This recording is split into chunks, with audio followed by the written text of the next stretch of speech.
Welcome to Buddha Loka Centre this evening.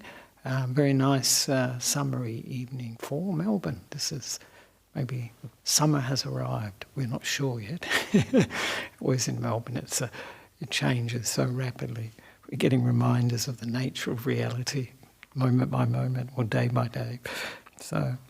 And just to introduce myself to those who haven't seen me before or haven't been to this centre before.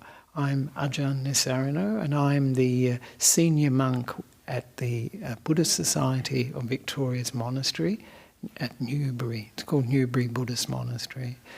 And I've been a monk for fully ordained for 25 years, so a little while. And I was ordained by Ajahn Brahm in Western Australia, and most of you probably heard of Ajahn Brahm. I've met people who don't know. Do you know Ajahn Brahm? Have you heard of him? No. Oh, you have, yeah. This gentleman hasn't. Other people, have you heard of Ajahn Brahm? Most people. Yeah, he's on YouTube, exactly. But we tend to think, everybody knows Ajahn Brahm, but he's not universally well known. So he ordained me in Western Australia, and he's actually a really quite extraordinary teacher, Buddhist teacher here in Australia and in the world. Actually, he's quite famous, and so we're very, very lucky to have someone like that who's a real expert in meditation too. And I have, during those 25 years, I've been almost 14 years in Sri Lanka. So that was a wonderful experience. And 8 of those years was living in a cave on the side of a mountain and going for the alms round, going down to the village in the morning, first thing in the morning, for food, and then coming back to that cave and living, and then rest of the day not seeing people, mostly. Though, of course, sometimes when you're living in a cave in the forest in Sri Lanka, people turn up looking for firewood and looking for this and that. So every so often I would see people there. And the format for this evening, it runs from 7:30 to 9, and we usually have an introduction. This is part of the introduction. And then a guided meditation for about 45 minutes, and then a Q&A after that, if there are any questions or comments that people have to make, or complaints. That's it. So, and this evening, the theme that I thought to focus on for this evening is coping. This is going to be interesting for people, I think, because it's relevant, I think, to everybody. Hopefully not at this moment. But anyway, coping with stressful thoughts and emotions in meditation and in daily life. It's usually more in daily life because very hard to meditate if you're really stressed out or you're very emotional. To sit down is really tough. If you can do that, pretty good. So this is what we'll be focusing on, coping with stressful thoughts and emotions that we experience. And of course, one of the things that I taught this actually recently at the Immigration Museum. Strange, isn't it? They're having meditation at the museum. And we did a 5-week series to a very small group, but fantastic space. I don't know if you've been there. Very big rooms and quite old, probably late 1800s or early 1900s. So it's a very nice space. And so I was asked to teach a meditation based on this too. So I thought, this is quite useful for this evening. And also recently someone spoke to me about how they were experiencing these sort of stressful thoughts and emotions. And they were sort of like locked in, they're just repeating over and over again and feeling like the mind is really sinking or losing its balance. And I think most of us, haven't we, experienced situations like this? Have you experienced situations like this? The mind is out of control, and you just sort of think, oh my goodness, you don't want to think these thoughts, you don't want to focus on these emotions that are coming up, but it's just sort of like locked in, and we can't break out of it. So this is actually quite a useful subject, and I think quite practical.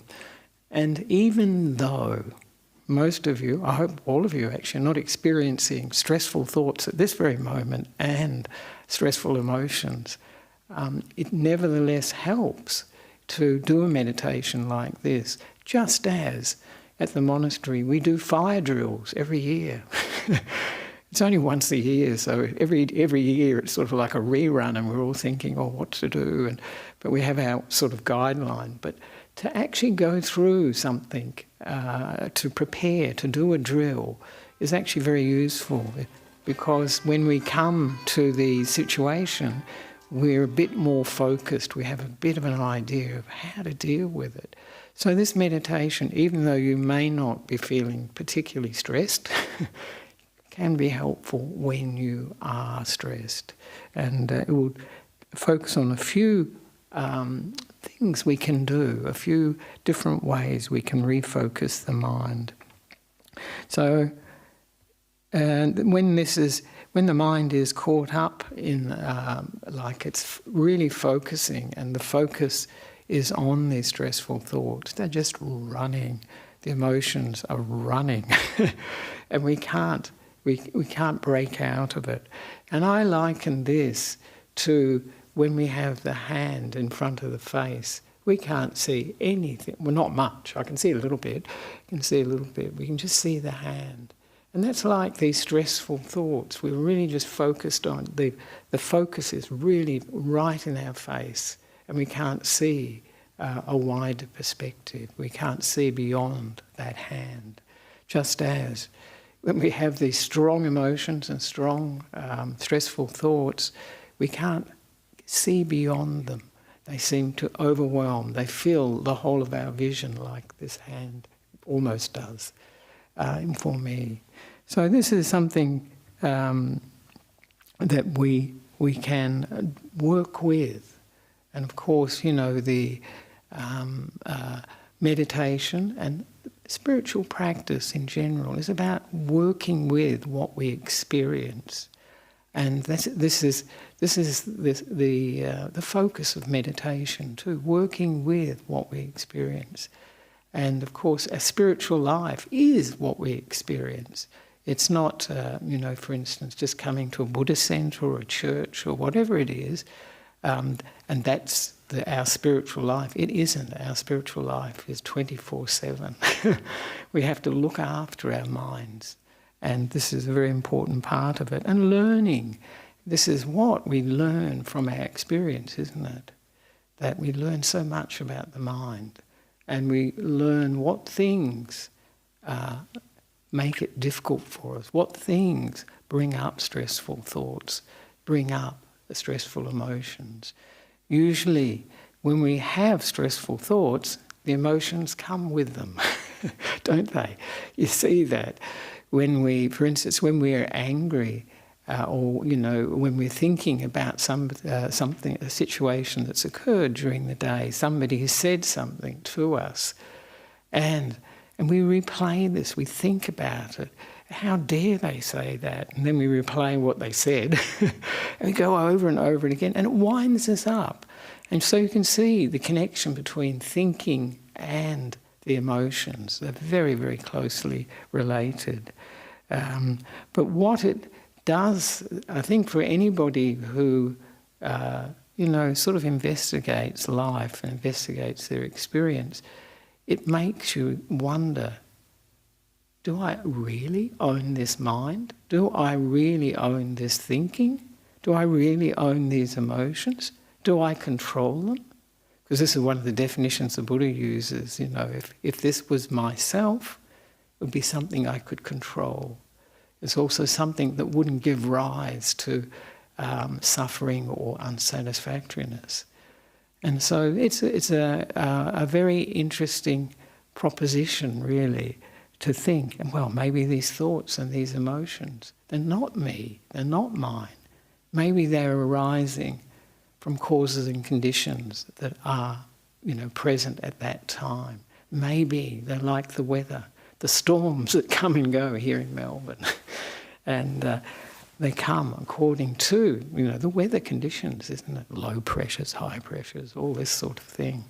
So it's if we actually see things like that, it makes spiritual practice much, much more easy. Because when we're totally identified with these thoughts, they're my thoughts, they're true. When they are my emotions, they are me. We don't have much space to investigate them. But if we actually took on board, or even worked on the hypothesis, maybe these are just products of causes and conditions. They're not me, they're not mine. And so we can actually investigate them a lot more if we have that attitude. It's not easy for most people who haven't got a Buddhist background. That maybe sounds like, wow, far out. Doesn't it?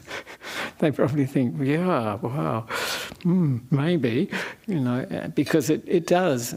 Unless you have an understanding of the Buddha's teaching, you might think, yeah, well, because in Buddhism, the body and the mind, both of them are a process that we have mistakenly taken as me, mine, myself. But as I say to people, one of the basic things that is very aware of is we can't control these bodies and minds that much. And I mean, people say, oh, of course we can, but wait until the body gets old. Can't walk as much, can't do this, can't do that. I'm finding that. And with the mind, people say, oh no, I'm in charge of the mind. And then they get depressed and they get anxious and they get worried and they get this and that. And they say, yeah, I'm in control. This is my mind, my thoughts. And so this idea, this concept that it's coming from causes and conditions can be very, very useful. And it can actually diffuse things a lot. So it's I think they call it in psychology probably skillful disassociation, something like that. Sometimes people disassociate unskillfully. And they are, they're just denying what they're experiencing and so on. But that's not the case with this. We understand where this idea is coming from. And so when we have stressful thoughts and stressful emotions, my goodness, we haven't got far. The essential, we need what I call emotional first aid. And it's definitely for sure. We need some emotional first aid. And one of the essential principles of a time of stress and emotional turbulence is really to give the mind some work so that it's not so focused on what is really preoccupying it, what's giving us grief, what's giving the mind grief. So this is very useful because it changes the focus. And this can be very helpful. And we're doing it mindfully. We're aware of what we're doing. And of course, one of the first things that is very, very helpful when we're really upset, and I think most people know this, they use it for when one's angry, is breathing, isn't it? The breath is actually a very, very calming experience for us most of the time. This is another thing that shows us non-self too, is because who's breathing? Am I breathing? No, the body's breathing by itself. I often say to people, if I was doing the breathing, I would have forgotten about it and the body would have died years ago. So it's happening by itself. And this is an important thing in meditation too. Sometimes when people pay attention to their breath, they start controlling it. And it gets very uncomfortable, it's very unnatural. And this is not the point in meditation, of course. So with the breathing, the breathing has it's a wonderful effect. It's calming and it also stabilises the mind. It reduces thinking for a short time. So it can be very, very useful.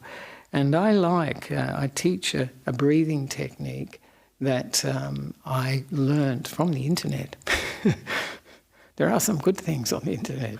Sometimes people say, oh no, all those conspiracy theories. And this is called the 4-7-8 breathing technique. And so I'll introduce it tonight. Very, very useful for dealing especially with stress or anxiety, when the mind is really disturbed. And it's taught on the internet by Dr. Andrew Weil, W-E-I-L. He's quite a famous natural, natural therapies teacher in America. He's actually a doctor, medical doctor, and is combining these alternative, complementary, I think they call it complementary medicine, that sort of idea. And so this actually is very, very useful, and I'll give a demonstration of it, because it's so simple and so quick that it is something one can use any time. There is, not only when we're stressed, but it's very good preparation for the mind. So we do it a maximum of 4 times, and I'll demonstrate it so it gives you an idea. And the first part of it is breathing in through the nostrils 4 times. No, first of all, we breathe out through the nostrils 4 times, empty the breath, empty the lungs, and then we can breathe in 4 times to the count of 4. And then we hold it for a count of 7. And then we breathe out to a count of 8.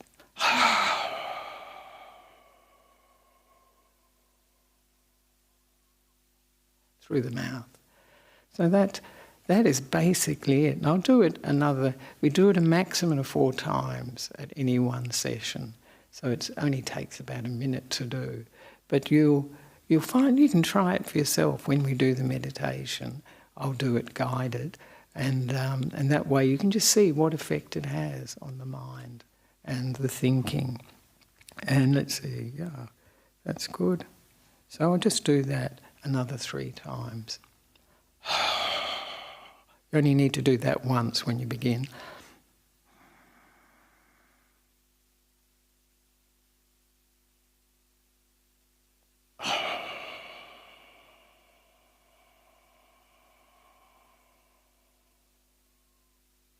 And when you're breathing out through your mouth, you can purse the tongue a bit, the lips a bit, and the tongue is resting at the back of the upper teeth.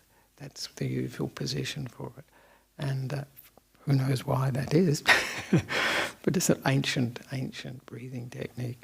So again, breathing into a count of 4, first.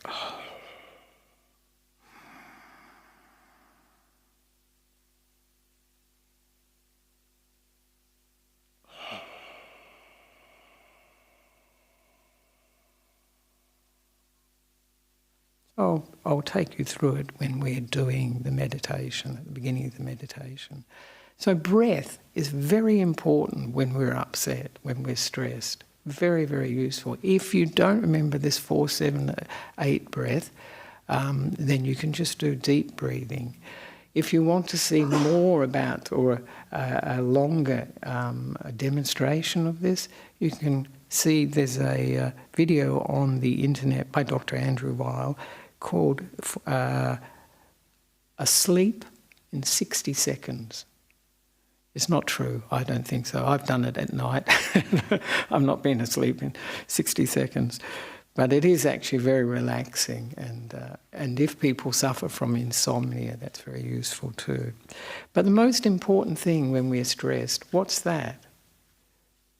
It's our attitude to ourselves, and it's very important in life, generally in life, but particularly you see it in meditation, because meditation's a bit like a laboratory. You're seeing what's going on in the mind close up. So this attitude that's very useful in life and essential in meditation and spiritual practice is this friendliness and kindness to what we're experiencing. And if that is what we're experiencing is stressful thoughts and stressful emotions, we're being kind and friendly to them, developing acceptance of them too, accepting them as they are, because this is what's arrived now.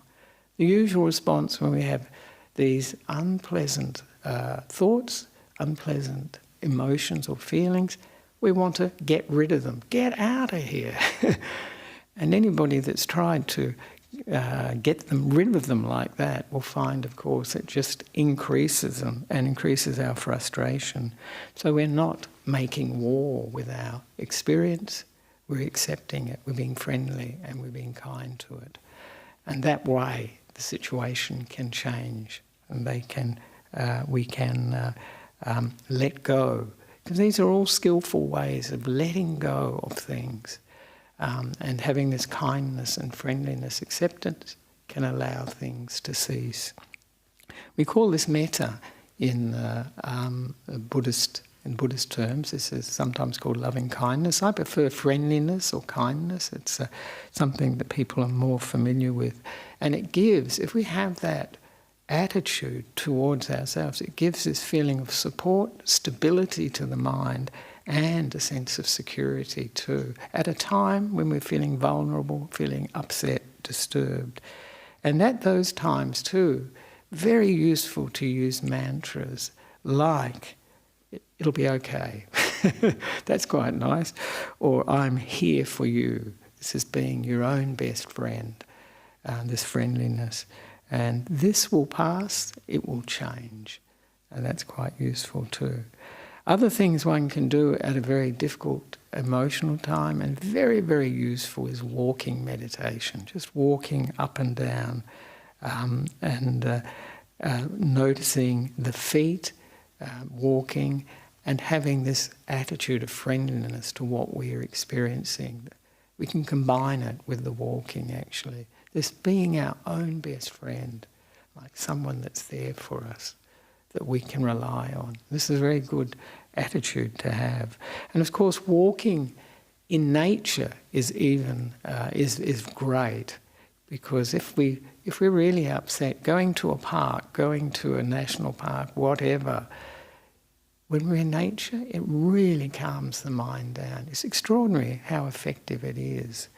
And so this is something we can do. And when we walk, the ideal is not to be walking, naming things, just letting things be, just walking, And of course, when we have disturbing thoughts or strong emotions running, that's not easy because that will tend to be there. But nevertheless, this can be very useful. Other things we can do are, for Buddhists particularly, if you know some chanting, this is very calming for a person actually. And you can even use it in meditation when the mind is really all over the place. Just do a bit of chanting, whether it's, we have chants like Namo Tassa, and these are the Itipiso, these are well-known chants in Buddhism. So that can be useful. But this evening I was going to teach what recently that person I mentioned who was very upset and the mind was very disturbed, she found this suggestion very useful, and that is focusing on spaciousness. Like when you're in nature, just standing on a beach or standing on a hill and you're seeing the horizon. Or you can be in a desert, or you can be looking at the stars even, that's very spacious. And the mind, the effect that it has on the mind is it opens up, it almost becomes spacious, like what it's seeing, what you're observing. And when that happens, then that tight focus on what's right in front of us, that hand, you start to see beyond it, and that hand can drop or get further and further away. So it's a very useful thing to do physically, but we can do it in our minds too. We can bring to mind a place, a beach, a hilltop. We've all had these experiences. And the experience, the effect it has on the mind, for me, when I see the sea and the horizon, very relaxing. And all those things that we get so hung up about, so caught up with, they sort of drop away when we have this very panoramic view that we're witnessing, we're seeing. So this can be very useful, and what it gives rise to for me, and it is a bit warm I think, In here, that's right. What happens when the mind relaxes, it also gives this feeling of freedom, doesn't it? That we're free of that particular thing that's really been obsessing us. And it gives the mind this perspective, and it opens it up. So this can be very, very useful. And the last thing I was going to mention before we start the meditation, very good, is using, I call it using wisdom. And for instance, as I mentioned at the beginning, not regarding these thoughts and emotions as us, or that we own them, as they're not me, they're not mine, they're not myself. They're arising from a cause, from causes and conditions. That's why they've come up at this particular moment. They haven't come up from a me. And when we use this approach, it's a bit like when we're on the tram or we're on the train or we're at home and we hear the neighbours talking. We don't get upset and worried about the conversations we hear, unless they talk about us, isn't it? We just think, well, that's their business, and even if we hear some of the things you hear sometimes, it's very extraordinary these days with the mobile phone. You hear people's lives as you're travelling in a train or in a tram, but it's not. We don't take it personally. We may feel somewhat sad for that person or sorry for that person that they're in that situation, but we don't regard it as me or mine. In the same way, we can think of these thoughts and these emotions in that light. They're not me, they're not mine. They are just things that are passing through the mind, like the weather here in Melbourne, everywhere. So that's a possibility too for us, a skillful way to deal with these negative emotions, the stressful thoughts, and realising so much, isn't it, of stress is really the way we're thinking. It's what winds us up. I've got so much to do. I've got no time to do it. All these things. Many, that's time stress. There are many other stresses that we can have in life. So I'd like to finish there, and I don't know if there's. We'll have the Q&A afterwards. Are there any questions though about any of that? No. Any complaints? No. All right, so now we can do the guided meditation for coping with stressful thoughts and emotions. And as I mentioned, some of the things I talked about will appear in this meditation. So the first thing we can do is find a comfortable position, make sure we're reasonably comfortable.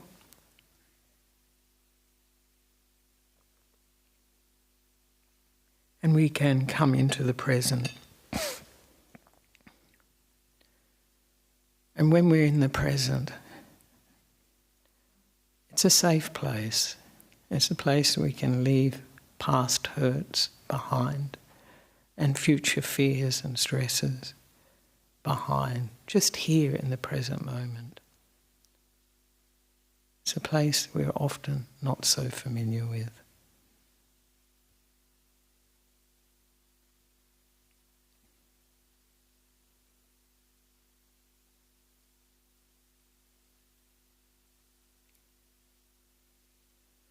Right.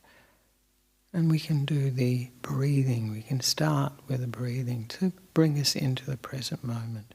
Exhaling all the breath. We can exhale it through the mouth.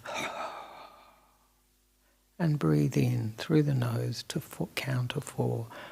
1, 2, 3, 4. And to hold the breath for 1, 2, 3, 4, 5, 6, 7, and exhale it through the mouth. 1, 2, 3, 4, 5, 6, 7, 8. And inhale through the nose. 1, 2, 3, 4, and to hold it for 7. 1, 2, 3, 4, 5, 6, 7. And to exhale through the mouth. 1, 2, 3, 4, 5, 6, 7, 8. And to inhale through the nose. 1, 2, 3, 4. And to hold it for 7. 1, 2, 3, 4, 5, 6, 7. And exhale through through the mouth. 1, 2, 3, 4, 5, 6, 7, 8. And last one. 1. To inhale through the nose. 1, 2, 3, 4. And to hold it for 7. 1, 2, 3, 4, 5, 6, 7. Exhale through the nose, the mouth. 1, 2, 3, 4, 5, 6, 7, 8. And just to experience what we're feeling now. How does that feel?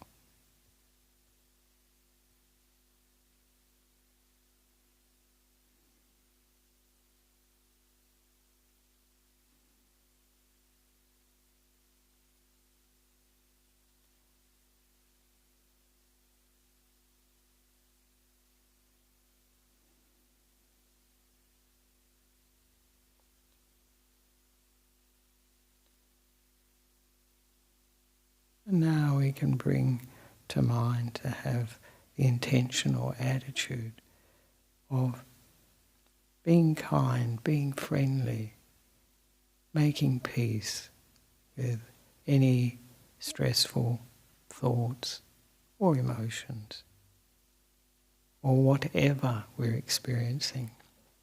Sometimes it's tiredness, sometimes it's restlessness in the mind, sometimes it's doubt in the mind.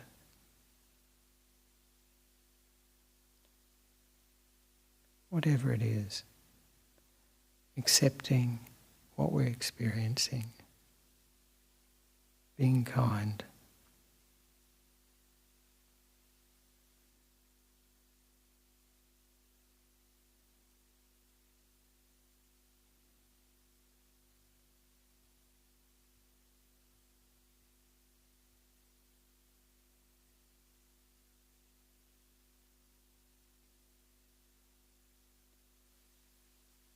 And we can have this friendliness, this being our own best friend, to the body. Just checking out how the body is. Is it feeling balanced? Is the head balanced over the shoulders, and the shoulders over the hips? Is it feeling comfortable? Are the hands in a good position? Either they can be on the lap, the knees, however one finds comfortable. How are the legs? Just checking it out and making any adjustments we need to.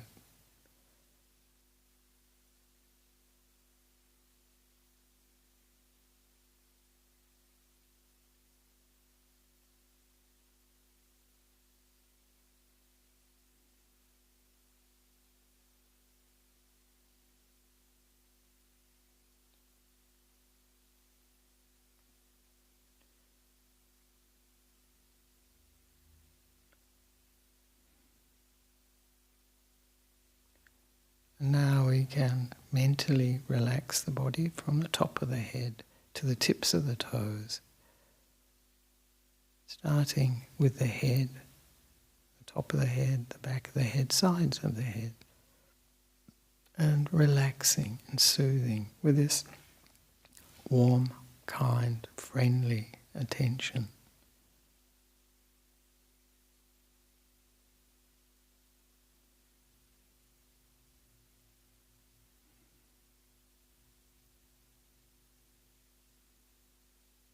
And then moving the attention down to the forehead, around the cheeks of the face, around the eyes and around the mouth. Soothing them, relaxing them, being friendly and kind to the face.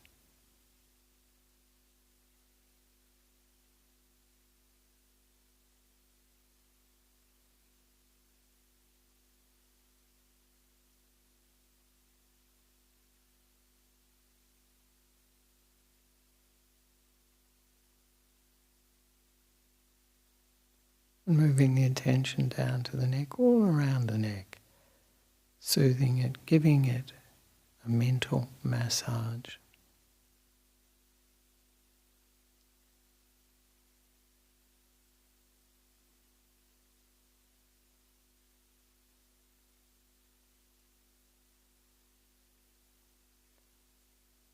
Now bringing to mind the left shoulder, starting at the neck and moving our attention along the left shoulder, soothing and relaxing the left shoulder, letting go of any tension, of any strain, any stiffness in the left shoulder.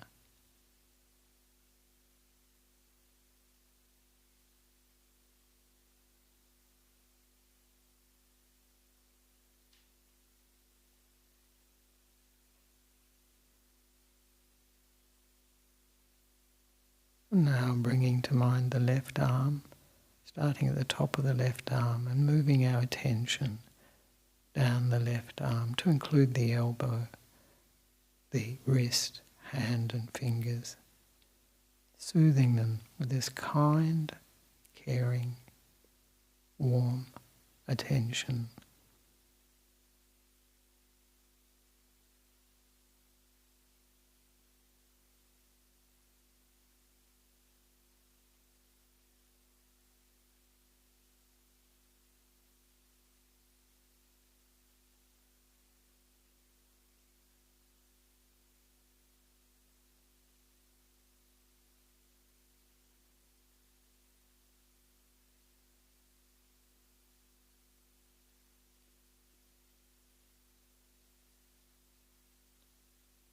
Now I'm bringing to mind the right shoulder, starting at the neck and moving our attention along the right shoulder, soothing it and relaxing any stiffness, any tightness, any tension. We carry so much on our shoulders.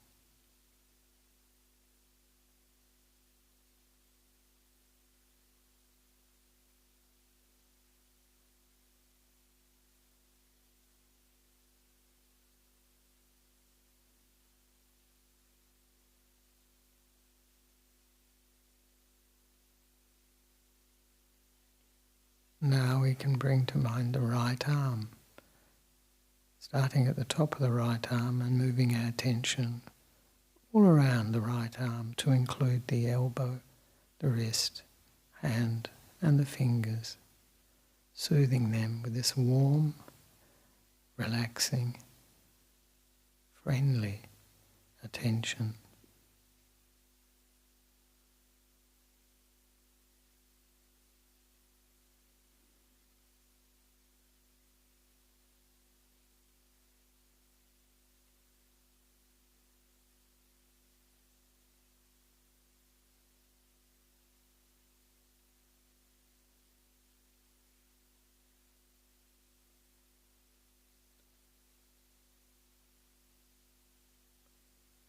Now bringing to mind the back, starting just below the shoulders and moving our attention down the back to relax, to soothe, to give the back a mental massage.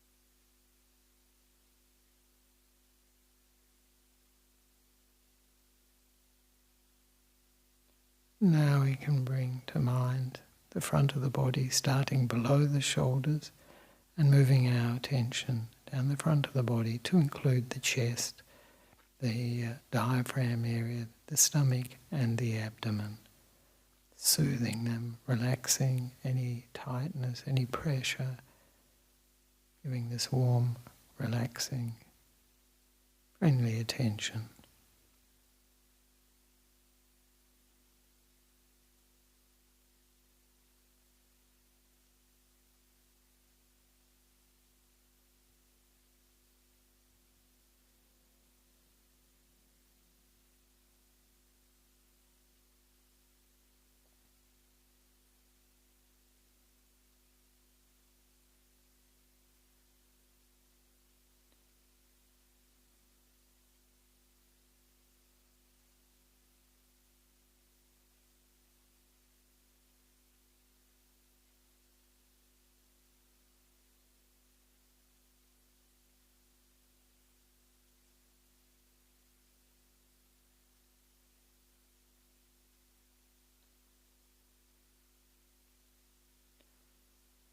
Now we can bring to mind the left leg, starting at the top of the left leg and moving our attention down the left leg all around it to include the knee, the ankle, the foot and toes, giving it a mental massage, relaxing it with His kindness and friendliness.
And now bringing to mind the right leg, starting at the top of the right leg and moving our attention all around the right leg to include the knee, the ankle, foot and toes.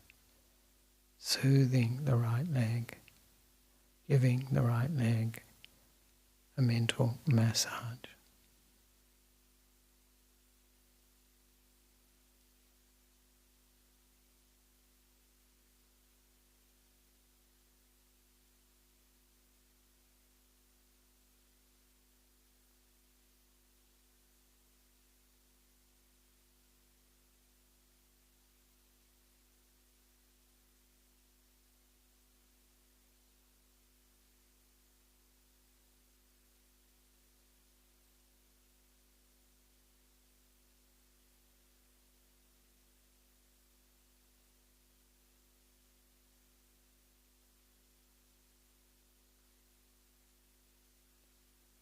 And now we can become aware of the whole body, just sitting, relaxed, comfortable, at ease, sitting here in the present moment, just experiencing whatever we're aware of. Sounds, temperature, feelings in the body, contact with a chair, the breath coming and going, whatever it is, we're aware of, moment by moment.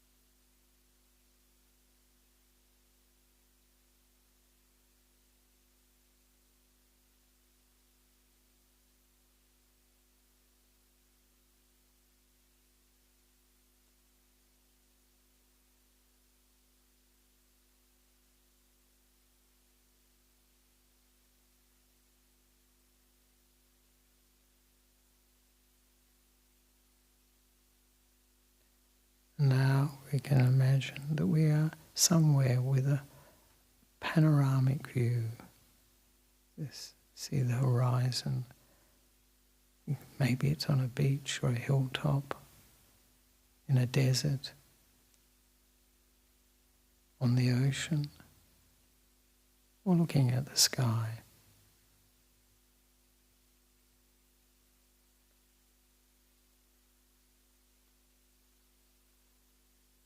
We can remember a place we've been that's like that.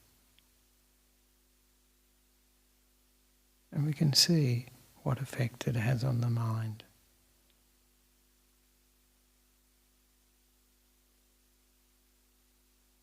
Does it become wide and panoramic like the view?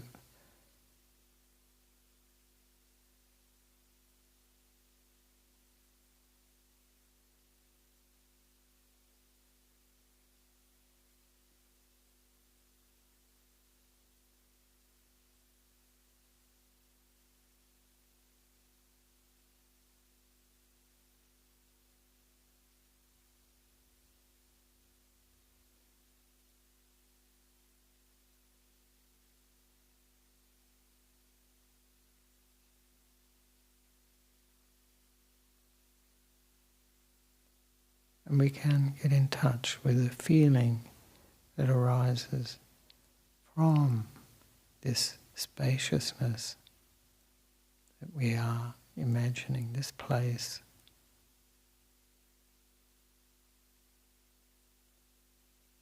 With a panoramic view.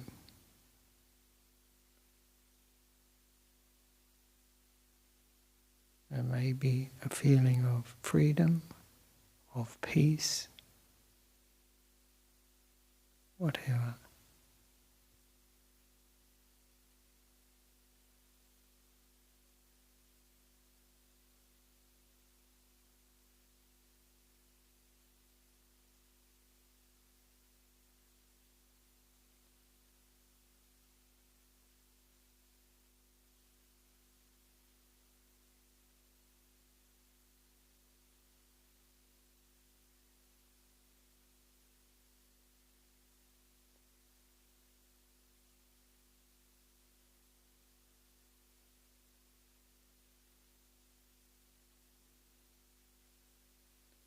And we can breathe in this feeling of spaciousness, of peace, or whatever.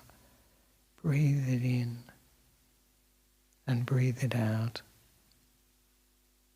And we can use a mantra like making peace as we breathe in and breathe out with this feeling of spaciousness, of openness.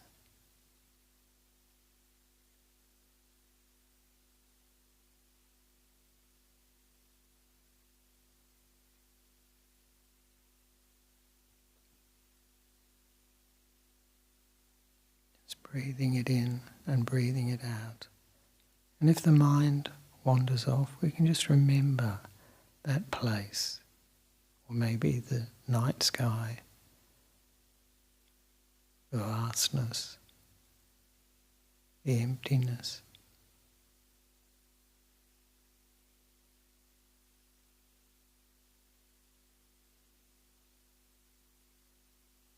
Breathing in that feeling and breathing it out.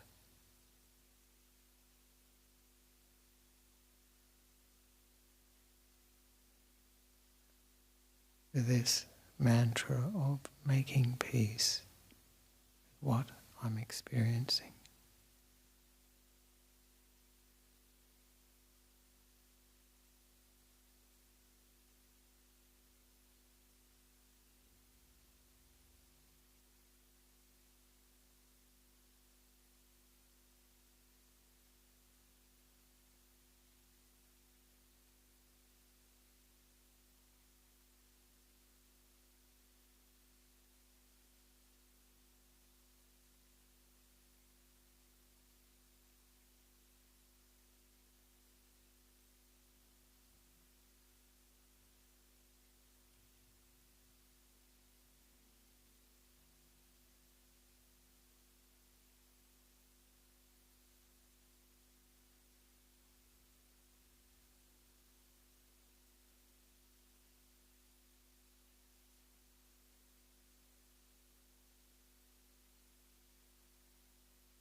And if there's any area that we feel that is the area in the body where we experience these stressful thoughts or emotions, we can breathe through those areas with this spaciousness, this vastness, this openness,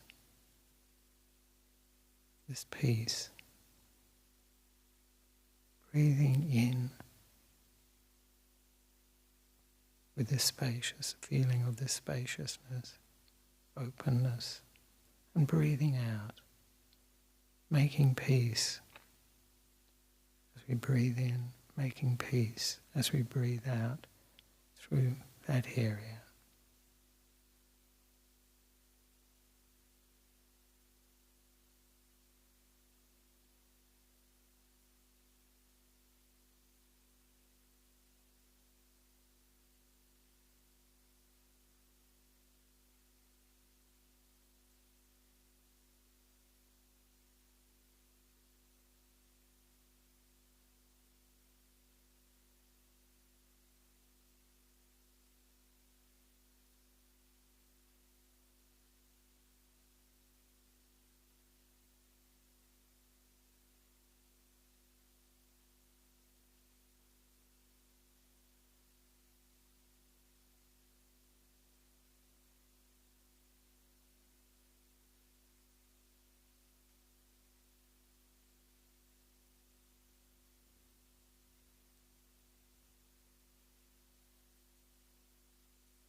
And now, as we're coming close to the end of the meditation, we can share this, whatever feelings we have developed during the meditation, feelings of spaciousness, of vastness, of peace, of freedom.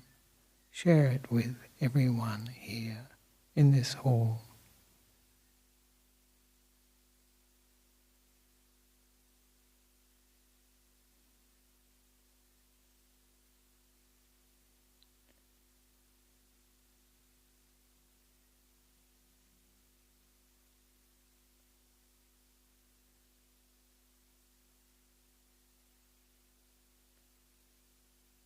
And we can expand this feeling to share it with those that are listening to this live streaming of this meditation. This spaciousness, this feeling of space, vastness, of peace, of ease,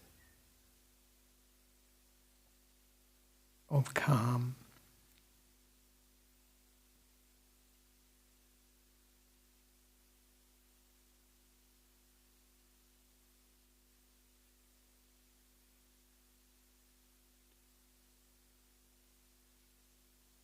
And we can expand this feeling around us, wherever we are, around this hall, or for those listening online, around where you are, expanding the feeling of spaciousness, vastness, peace, calm, whatever feelings we experienced, sharing them with all the beings around us, human beings, animals, whatever beings.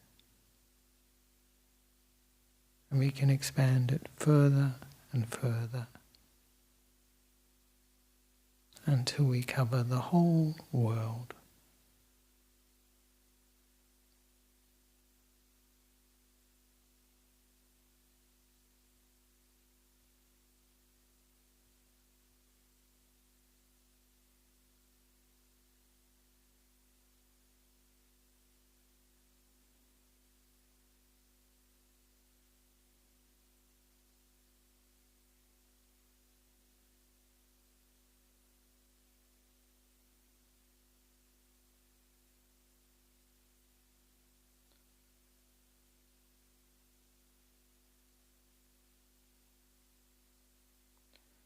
And now we can just reflect for a few moments and to ask ourselves how we feel now. How do I feel now? Is there more spaciousness in the mind? Is there less thinking and emotions in the mind and in the body?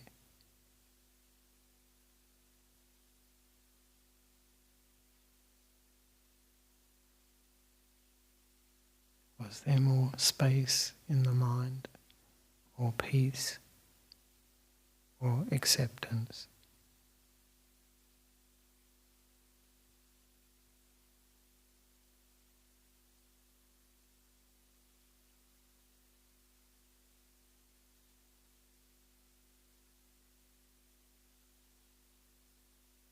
Did the focus of the mind open more, widen more, like a hand opening?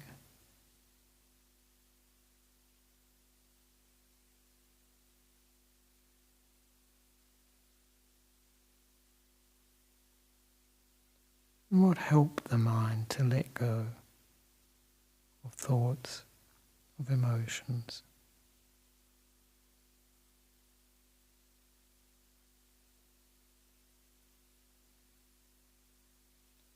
And what else did I learn?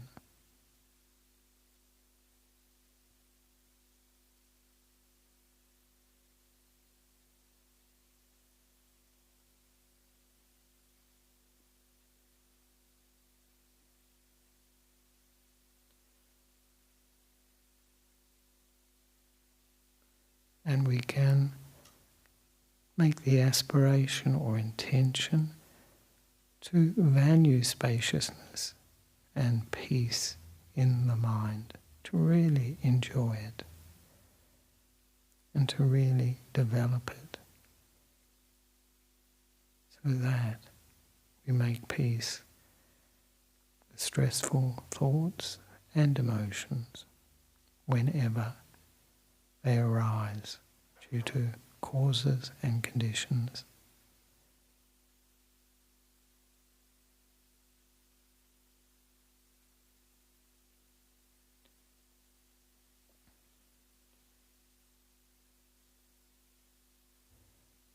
And now I'll ring the bell 3 times. On the 3rd time, if you like to come out of meditation, if you wish to, or if you wish to continue, please do.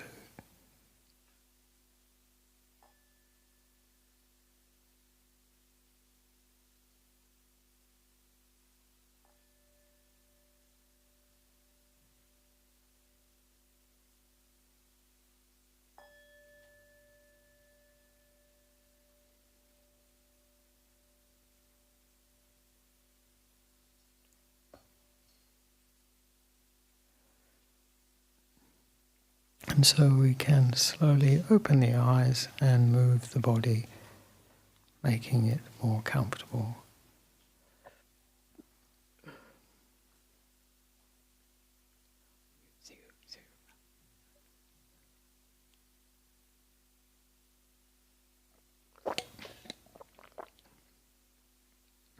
So I hope you found that meditation useful, and maybe it's like a fire drill.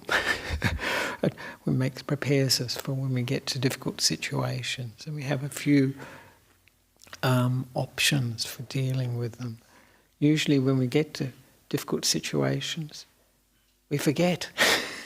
But even if we remember something we found useful, just to remember to breathe, that's helpful.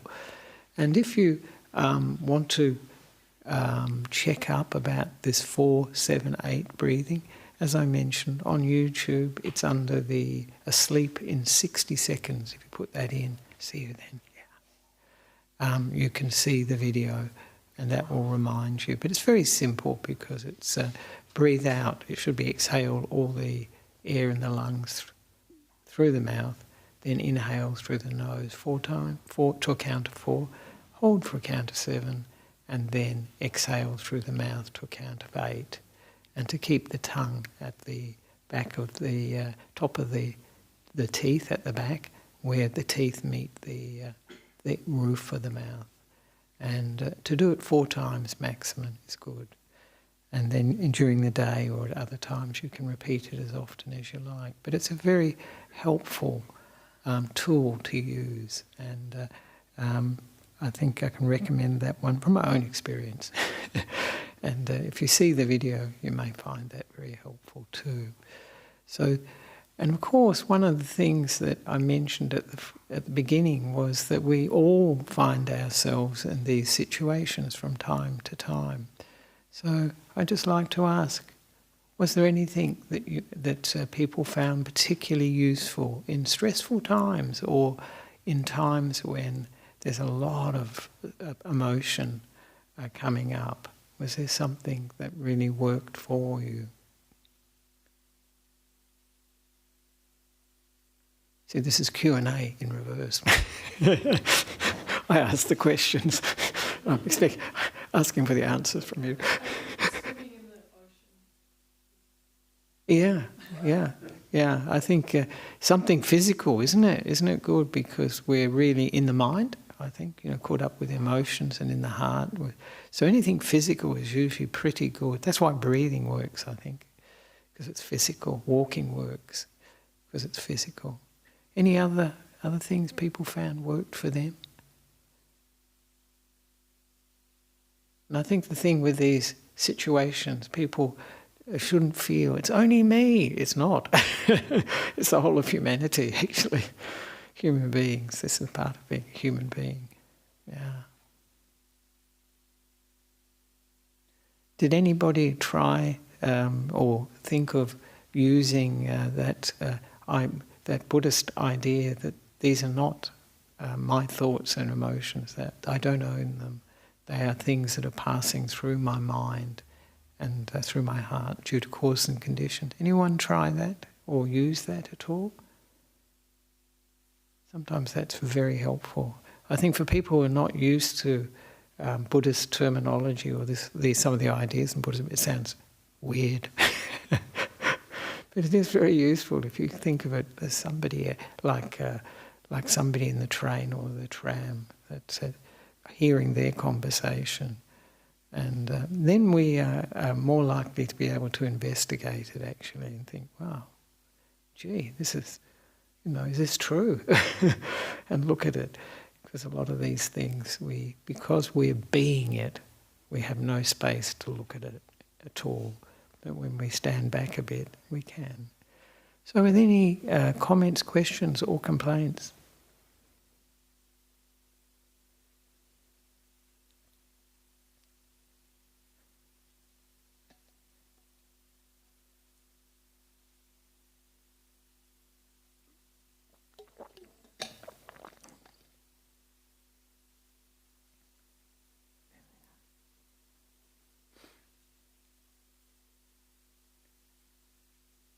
That's great.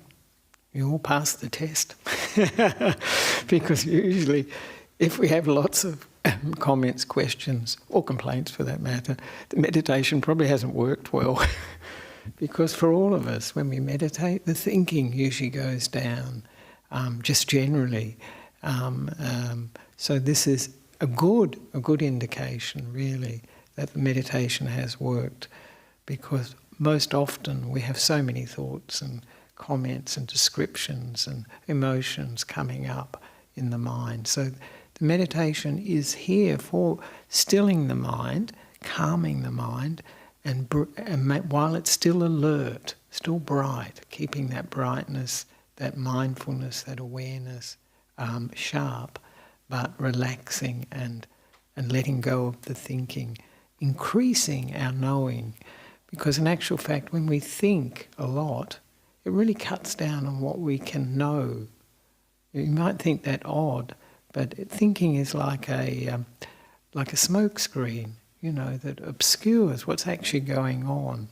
And we might be having a commentary about it, might be complaining about it, whatever we're doing. But in actual fact, when we've got thinking going, we can't see clearly. When we've got strong emotions going in our minds, when we have any of these negative emotions going, wanting a lot, wanting to get rid of things, having anger, aversion, having tiredness and sleepiness, having restlessness, or really regretting, worrying about what we've done and said, or doubting what we're doing or whether we're capable of doing something. When these negative emotions are going, it's really not possible to see very clearly. And of course, the mind that is still, quiet and clear and has none of these or less of these negative emotions can see so much more what's going on in this body and mind and understand the nature of reality, really. That's what it's aims at doing, increasing our wisdom, understanding of the world. So, Ignacio, are there any online questions? Thank you, Ajahn. Thank you for looking after this evening's live streaming and the technical side. That's great. There are actually a fair bit of online questions. Yeah. I often wonder what they're doing at home. Whether eating their dinner and listening or having a shower and listening. Yes. So I'll just start with the first one. Yeah.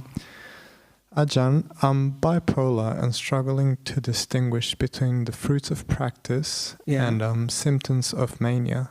All right. Not expecting clinical advice, just hoping if you could expand on the wholesome.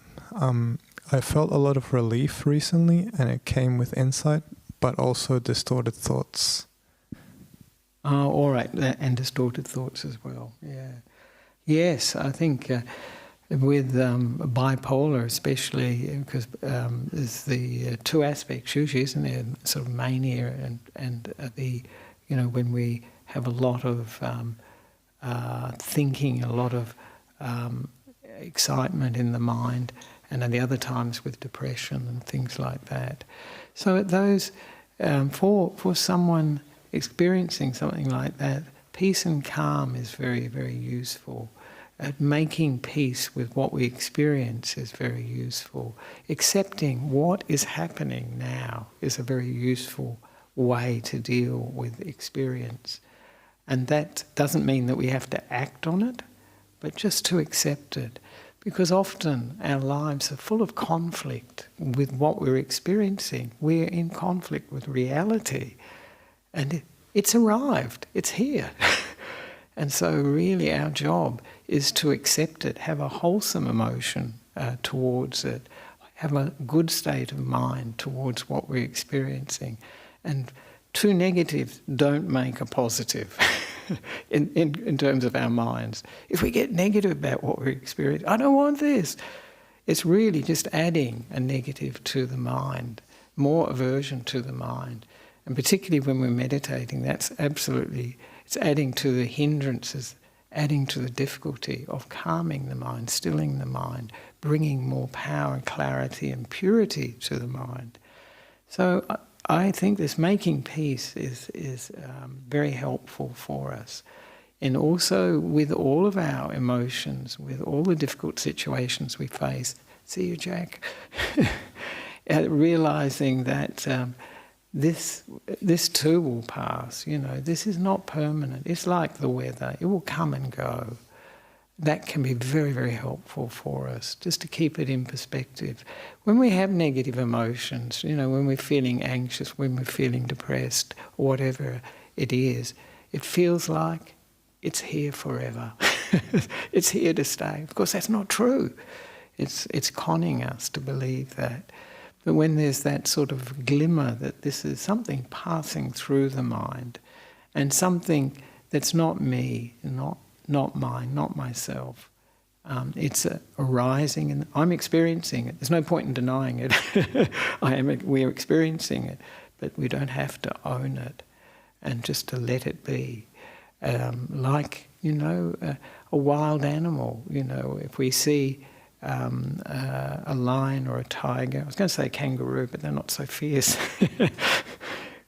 If we don't, or a snake, this is Ajahn Chah's example, actually a famous meditation teacher. If we see a cobra, he's talking about a cobra, if we don't pick it up, it's not going to bite us. If we move away from it, if we avoid it, if we just, we don't engage with it, then we're safe. But if we try to pick it up, if we walk on it, of course it's going to bite. And this is the nature of what we experience in the mind too. If we pick it up, if we own it, if it's me, then it's a real hassle. Then it's real suffering. But if we look on these things that come into our minds and our hearts, these emotions, these thoughts, as visitors that come and go, they've come from a cause and a condition. Course, there's a reason that it's there, that we've been focusing on some particular thing, and that's just reoccurring. It's replaying, often again and again, as I mentioned earlier. So I think these are some sort of skillful ways of dealing with, bipolar, but to see it as conditions, like the weather that's coming and going, that can be very, very helpful for us. And I think that's some suggestions anyway. Yeah. Thank you, Ajahn. The next question. Yeah. As a young man, one of my big problems in my meditation is sexual thoughts and desires, which overwhelms and stops my whole meditation. Any advice, please? Yeah. I think this is, you're not alone. That's what I would say.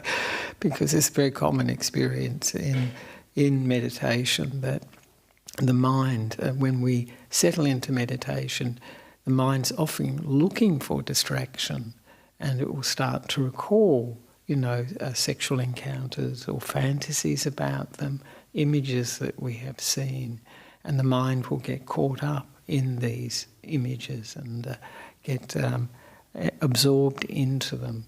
And this derails the meditation, of course, because the mind gets churned up with these things. But we realise that these are just thoughts, that are coming into the mind. These are just fantasies. They're not real. It's even, the whole of pornography too is based on images, isn't it? Images, they're not real. They're images of something that happened and are constructed, are meant to elicit a response from the viewer, to really drag the viewer into them. And so this is something that we can see, we can recognise in ourselves. Everybody has this to some degree or rather, except for an enlightened being. So the Buddha often recommended, in those cases, when there is a lot of sexual desire in the mind, is to use, just to reflect on the nature of the body, one's own body, and all bodies are pretty much the same, whether it be a male or female body. Just the nature of the body, the unattractive nature of the body. The reason this is called a Subha meditation, and it can be very useful just to see the unattractive aspects of the body, that we urinate, we defecate, we sweat, we smell, these things, that we age, that these beautiful bodies all age. This is quite a sobering thing to see. You see the great beauties of past, the great actresses, actors, very handsome, very beautiful. You see them now, 70, 80 or 90, and they're old people. This body that they've so identified with, that's been their meal ticket, is now, ready to expire, because bodies are of that nature. So some of these reflections can be very useful. One of the things that can be, I have found it very useful myself, is if there is an image in mind, to actually add some unattractive features to it, And this actually, it sounds a bit unbelievable, but what we are reacting to is not a real person, a real experience. It's a mental experience. It's a mental, we call it the Subha Nimitta. We're seeing this, what we consider to be beautiful, and we're absorbing into that image. What we can do is just add a few pimples, bit of extra hair here and there, or anything that we find unattractive. So some people it's to add a bit of weight to the body so it looks fat, in the mind. And extraordinary as it may sound, you might think this is far-fetched, but monks actually have a lot more experience with this sort of working with these things than many lay people do, because it's a natural thing, that because we're celibate, of course, we've got to deal with these sorts of sexual thoughts that will come up from time to time, and the Buddha has given us teachings about it.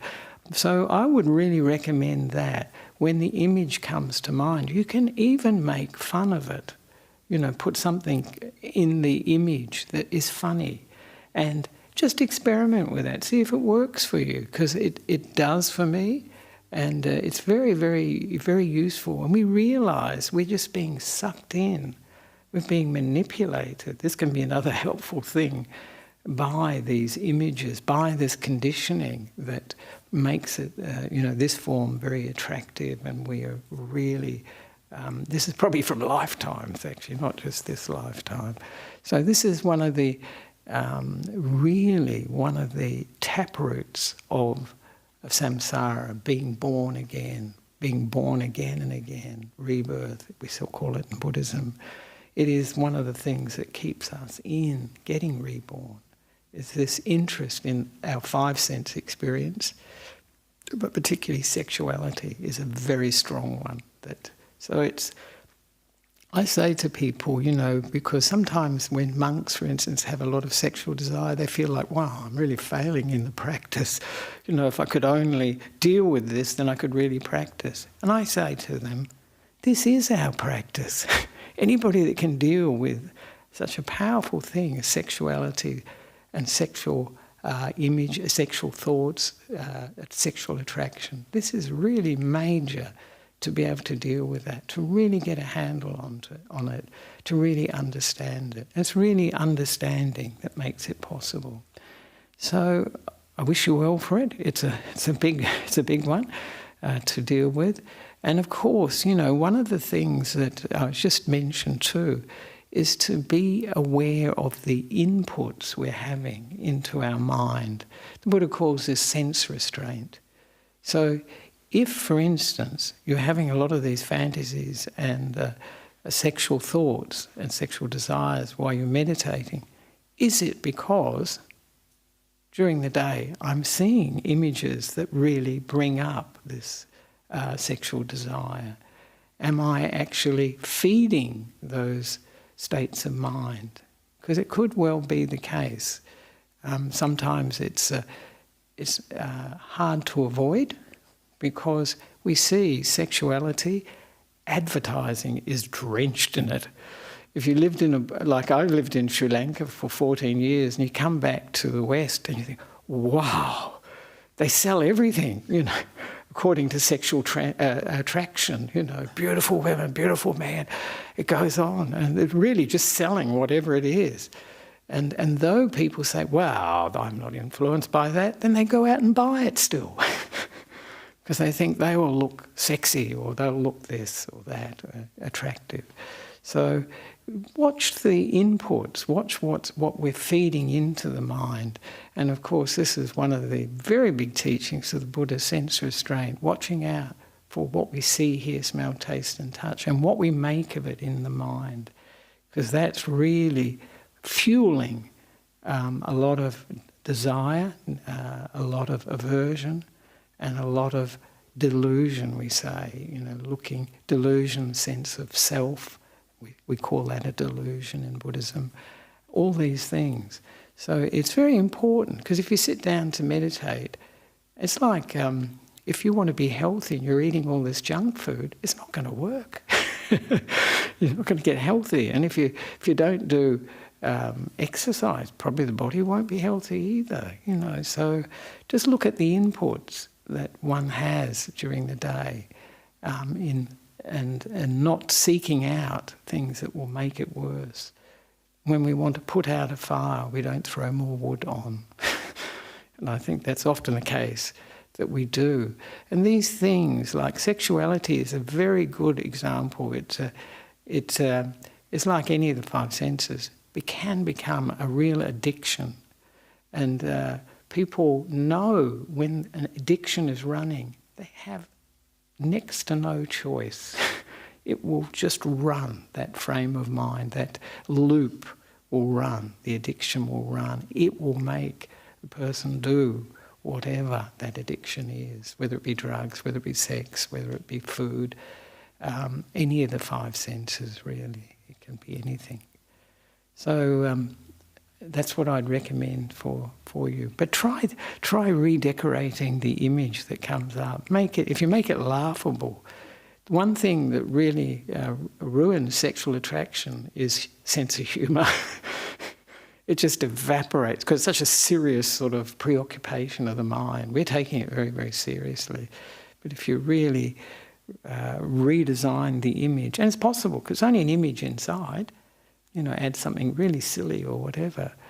Some people black out teeth like kids do and all that idea. It can be quite good. It turns the mind off it. And this is what we need to balance the mind and bring it to peace. So thank you very much for that question. And you're not alone in this. This is the whole world is struggling with it. So this is a very common thing, yeah. So I'd like to finish off there, and for those who'd like to, we can pay respects to the Buddha, Dhamma and the Sangha. That's what we usually do. Just by bowing 3 times we do. You don't have to though. Oh, that's it.